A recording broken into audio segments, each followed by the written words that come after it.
अस्सलामु अलैकुम रहमतुल्लाहि व बरकातुहू।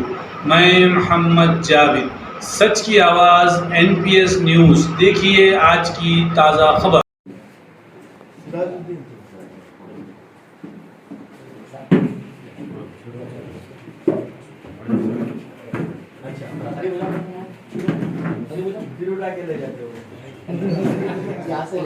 तुम पकड़ते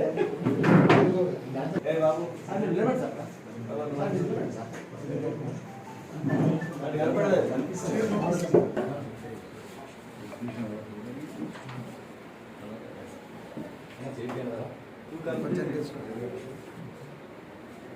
आप ये सब कर दे नहीं देखो बाबा देखो उल्टी उड़ा था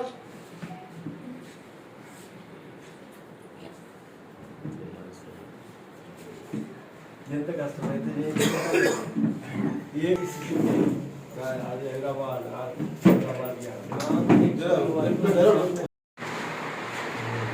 बालापुर पुलिस स्टेशन लिमिट्स में लगभग 1.5 साल से चोरियां होते जा रहे थे और हर महीना 1 ना 2 चोरियां रिपोर्ट होते थे।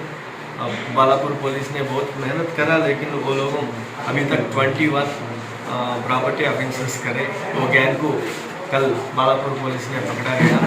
ये वेंकट रेड्डी इंस्पेक्टर और मसीउद्दीन सब इंस्पेक्टर और उनका क्राइम टीम है।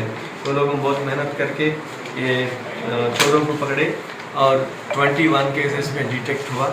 और बाद में एनालाइज करें तो हमारे को ये पता चला कि वो लोगों दो चोरों हैं वो वही कॉलोनी में रह के उनको 2 वाइफ्स है।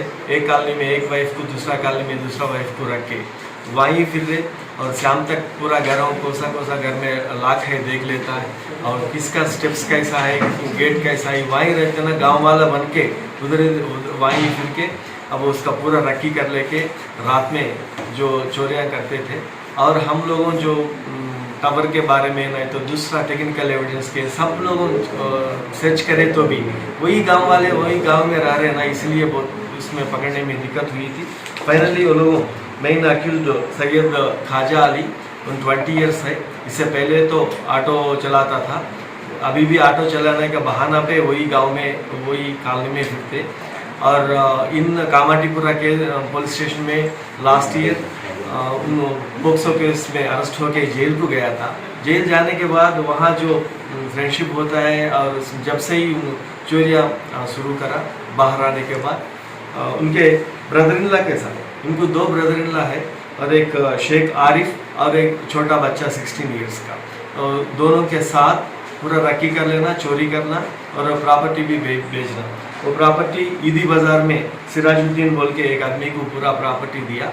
अब बाद में जो प्रॉपर्टी इंटैक्ट है वो रिकवरी करे हम 16 तुला अभी तक। और वो लोगों जो पैसे मिला उससे 2 पल्सर खरीदे और एक ऑटो भी खरीदा था। वही गांव में यही पल्सर यही ऑटो में नंबर बगैर नंबर रात में निकालना, गांव में फिरना, रक्की कर लेना और चोरी करके चुपचाप वही कॉलोनी में रहना, यही हो रहा था। और